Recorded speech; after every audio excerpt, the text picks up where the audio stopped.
আল্লাহর নবীর বাবা আব্দুল্লাহ তিনি বড় লাজুক। এজন্য মরিয়মের এই কথায় তিনি লজ্জা পেলেন। সরাসরি বিয়ের প্রস্তাব তিনি বলতেছেন, আমার আব্বার সাথে আমি যাইতেছি, আমার গার্ডিয়ান আমার আব্বা, আমি কোনো কথা বলতে পারবো না। বিয়ে শাদীর বিষয় এটা আমার কোনো বিষয় নয়, গার্ডিয়ান রয়েছে আমার বাবা। এটাই হলো একজন ভদ্র সন্তানের কথা। বিয়ে শাদী নিজের ইচ্ছায় নয়, কারণ পৃথিবীর কোনো মা কোনো বাবা কোনোদিন সন্তানের অমঙ্গল চায় না। সন্তানের জন্য বাপ মা সর্বদা ভালোটাই চায়, মঙ্গল চায়। বিষয়টা অনেক সময় অনেক সন্তান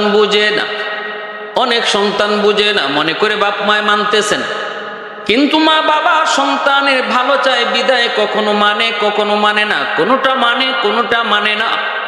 পৃথিবীতে ওই সন্তানগুলা তারা সফল, তারাই কামিয়াব হয়, দুনিয়া আখিরাতে সুখী হয়, যারা মা বাবার সিদ্ধান্তকেই মেনে নেয়। বর্তমান যুগেও এই জিনিসটা যুবক ভাইদেরকে বলি, খেয়াল রাখতে হবে।